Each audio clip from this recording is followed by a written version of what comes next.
ጤና ይስጥልኝ ውድ የጄኤምኤም ተመልካቾች ባለፈው ሳምንት ከደራሲ ጆንሰን ጋራ በመለኪያ ያለ በሚለው መጽሐፉ 229 ገጽ 229 ስለ ፍትህ በሚያወራ ጉዳይ ላይ የነበረንን ፕሮግራም ለዛሬ ያሳደረው ነበር። አሁን ከዛ እንቀጥላለን። ጆንሰን ወደ ሐሳባችን እንቀጥል።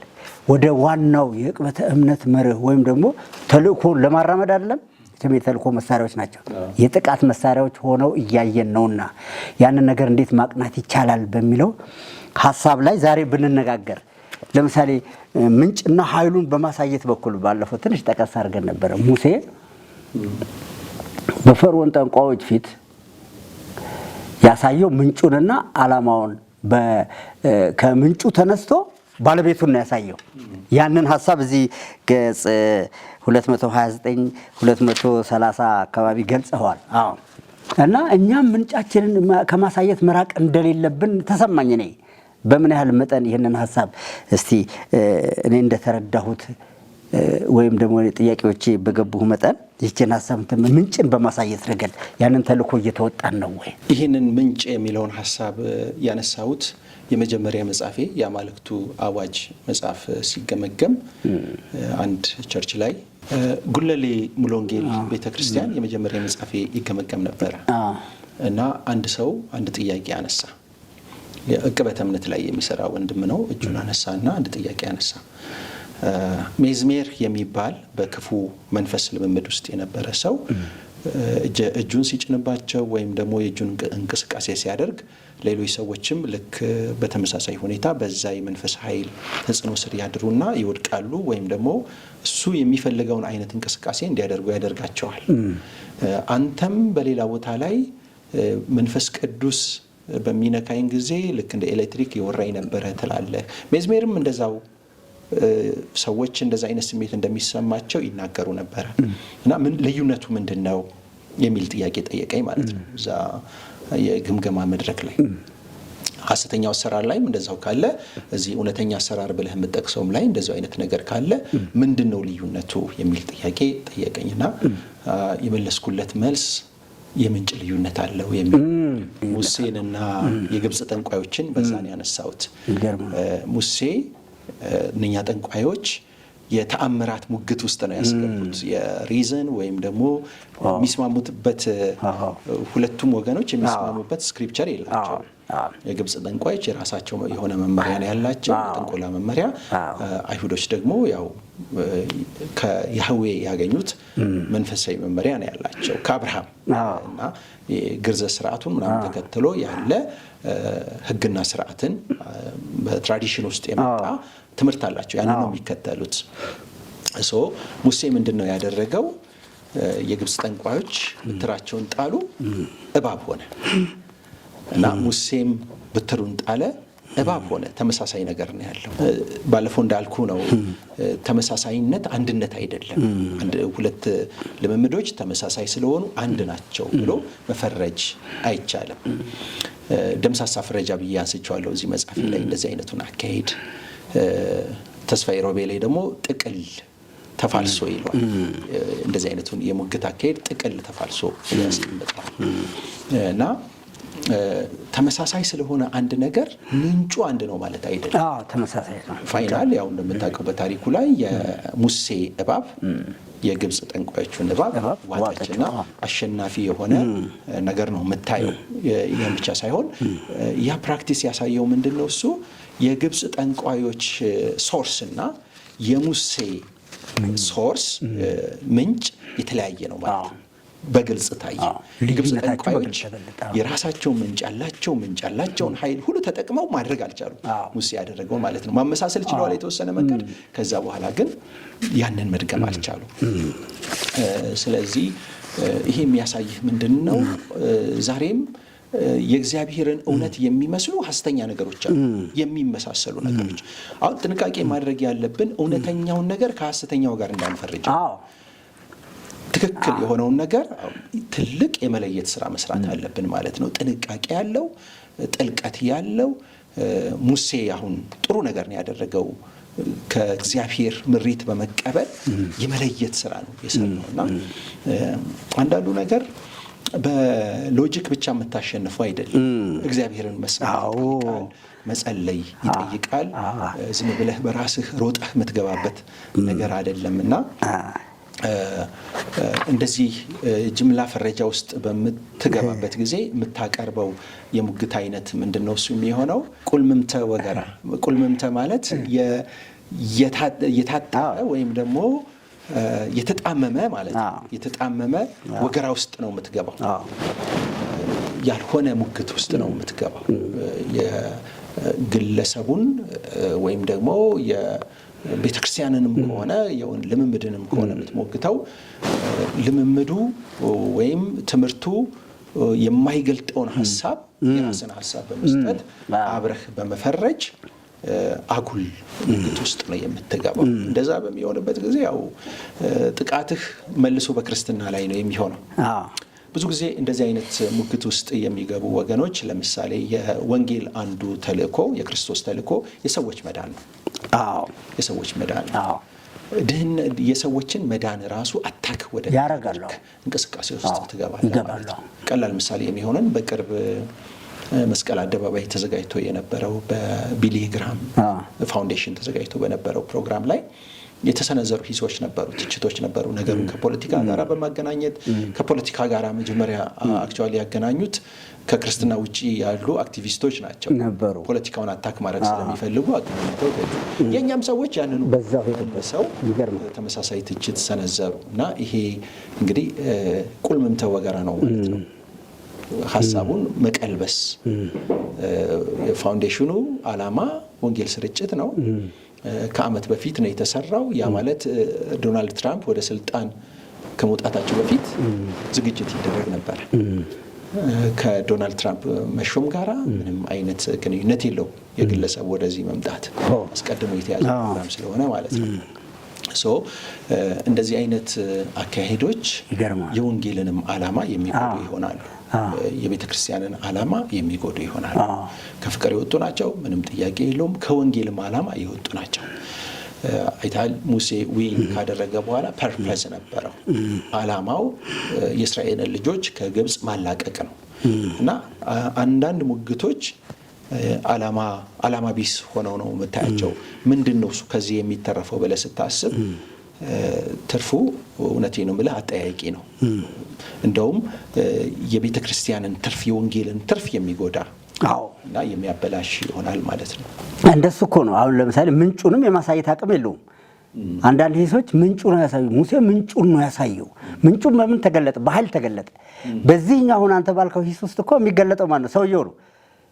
የሰውየው ማንነት ይገለጣል። ከዛ ማንነቱ ሲፈተሽ ደግሞ ባህል ያመጣው ቅናት፣ ምቀኝነት፣ እንደገና ደግሞ ለሌሎች የጦር መሳሪያ መሆን።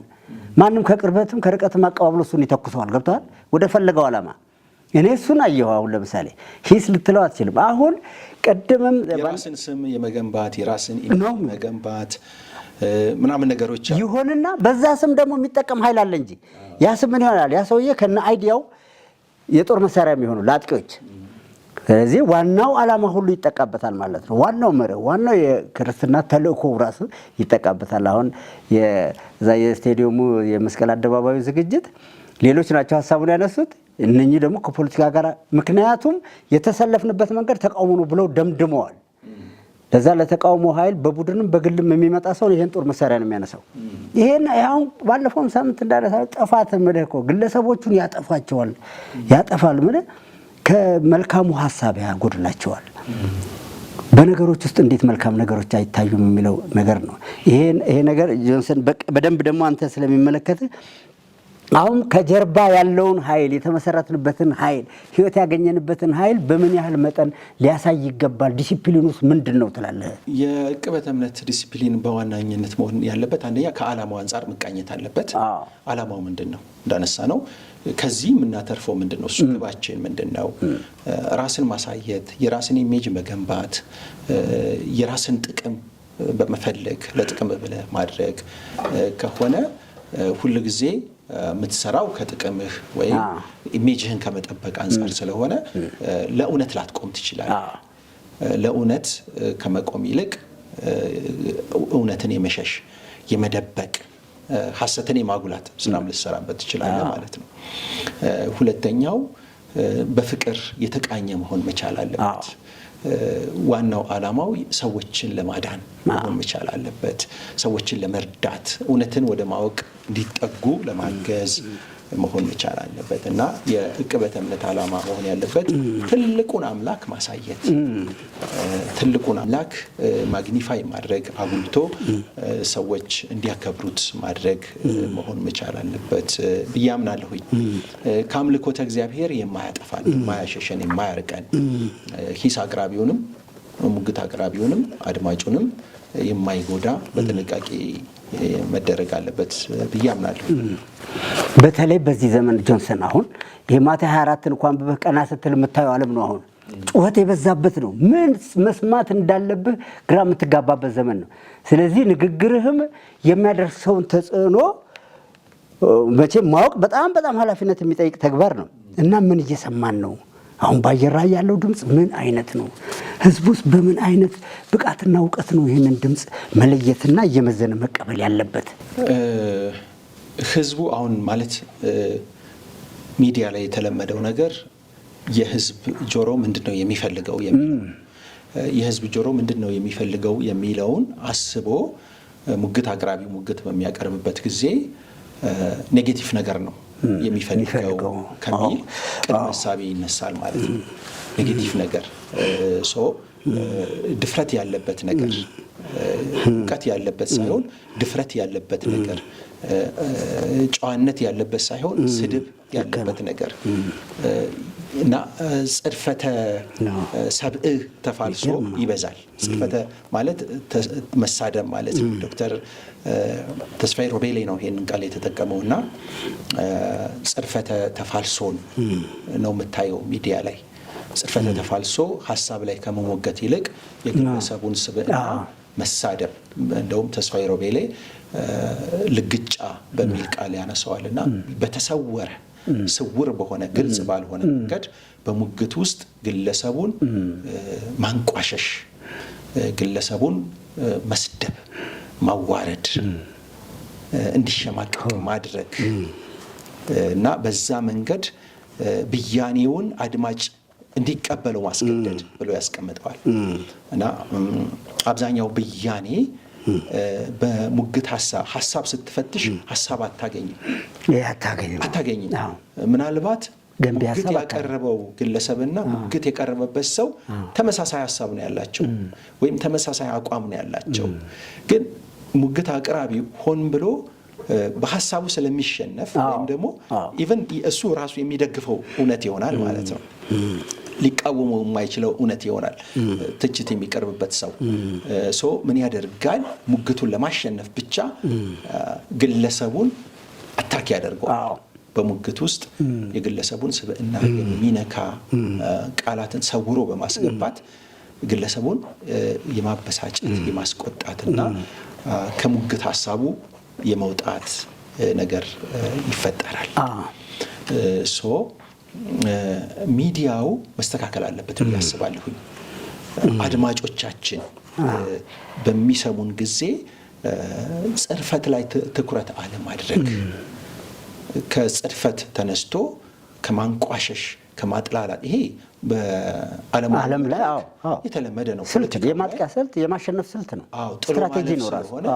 ገለህም ተራምደህበት ወደሚቀጥለው ፖዚሽን የሚሄድ ፍላጎት ስለሚኖር የራስህ ስብዕና ካልያዘህ ማለት ነው፣ ህግ ስለሌለ እዚህ ግን ክርስትናው ራሱ መርህ አለው። በክርስትና ዲሲፕሊን መሰራት መቻል አለበት። ምንድነው አሁን አንዳንዴ ፍቅር የላቸውም እናንተ ተብለን እንከሰሳለን። ፍቅር የላችሁም ይሄ ዕቅበተ እምነት ላይ የምትሰሩ ወገኖች የሚል ትችት ይቀርብብናል።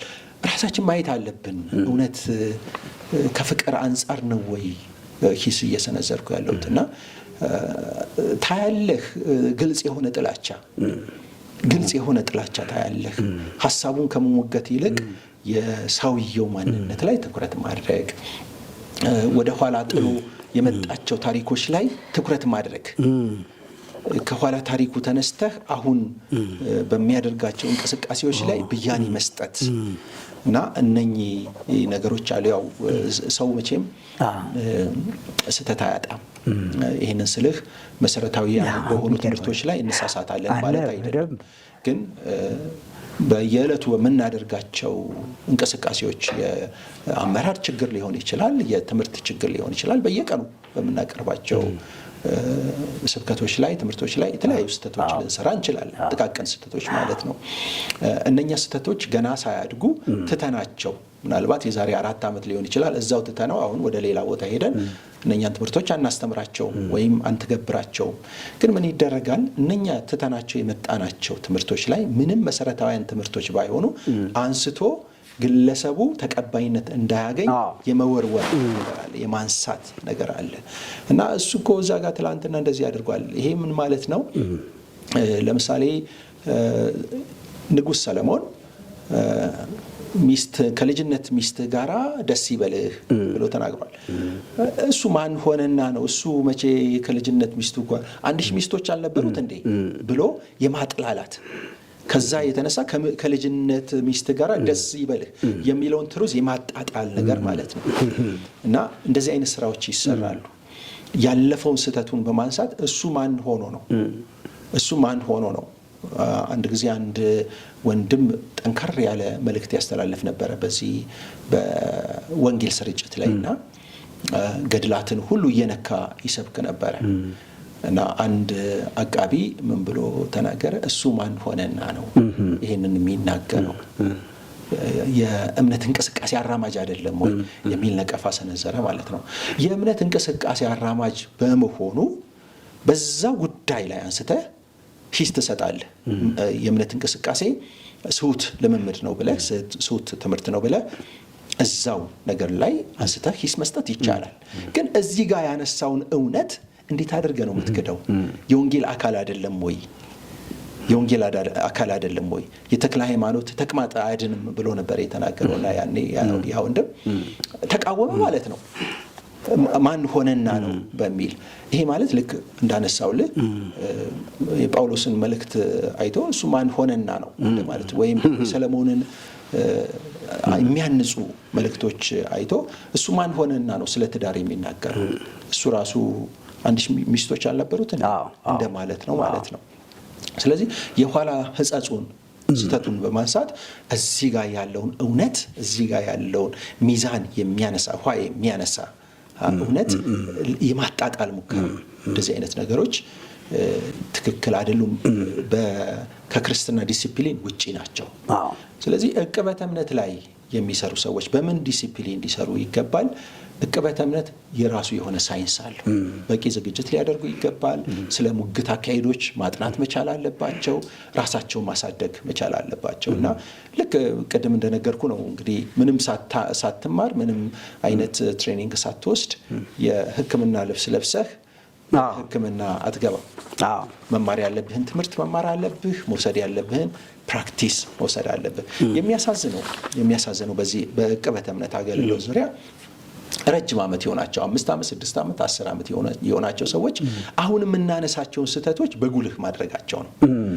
ይሄ ወጣቱ ገና በቅናት በመልካም ቅናት ስህተትን በመጸየፍ ተነስተው የሚጽፉ ልጆች አሉ፣ የሚናገሩ ልጆች አሉ።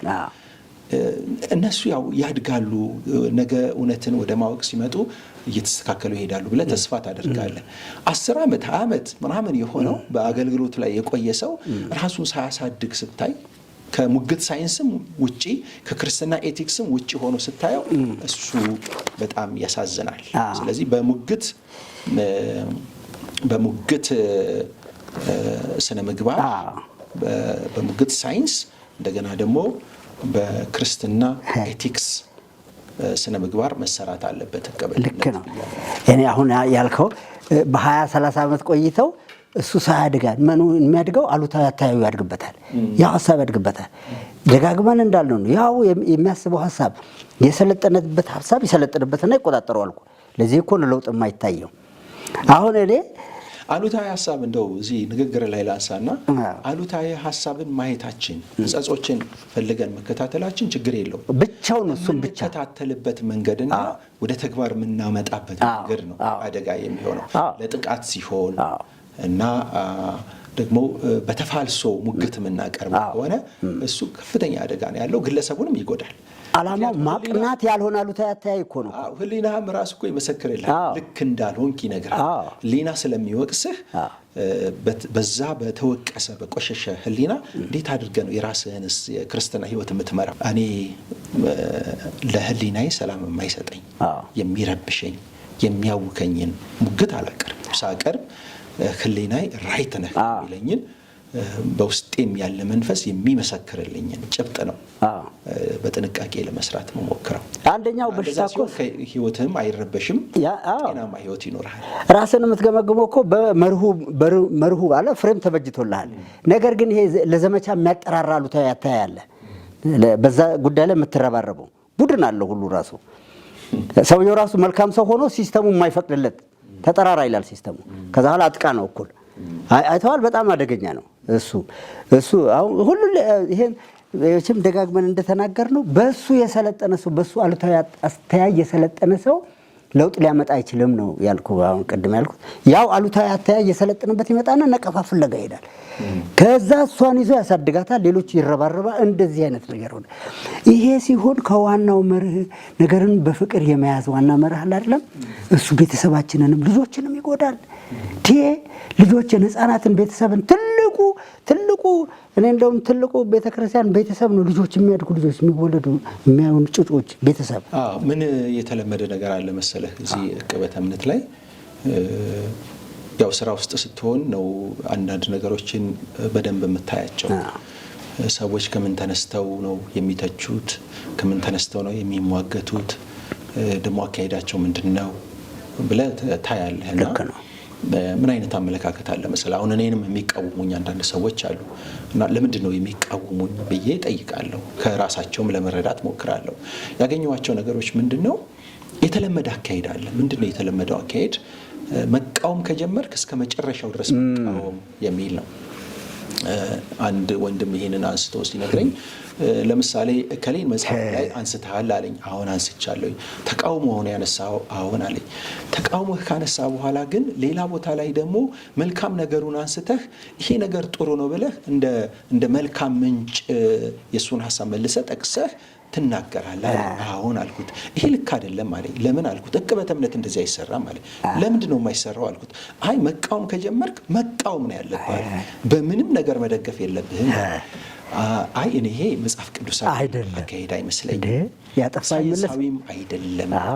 ሳይንሳዊም አይደለም። አንድ ያጠፋን ሰው ጥፋቱን እንደተቸው ሁሉ መልካም ነገር ሲያደርግ ደግሞ ካላበረታታኸው ከጥፋቱ ለመታረም ራሱ ይቸገራል። ልጆቻችን ላይ እንኳን እናደርገው ሲያጠፉ ጥፋታቸውን እንቆጣለን፣ እንትንና ደግሞ እናበረታታቸዋለን።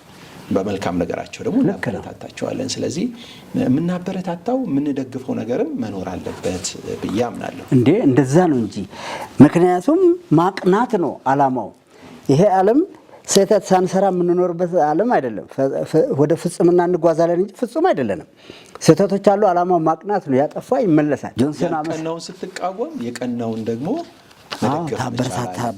ታበረታታዋለህ። ይሄ እንግዲህ መለመድ አለበት ያስባለሁ። ምናልባት በዚህ በሶሻል ሚዲያው ላይ በእኛ በክርስትናውም አፖሎጂቲክስ አፕሮች ላይ ይሄ አልተለመደም፣ ግን ይሄ መለመድ አለበት። መልካሙን መልካም የተሳሳተውን ደግሞ የተሳሳተ እያለን መሄድ ያለበለዚያ ፍትሃዊ አንሆንም። ባለፈው ሳምንት እንዳነሳ ነው ፍትሃዊ አንሆንም። እውነታውን የምንክድ ነው የምንሆነው።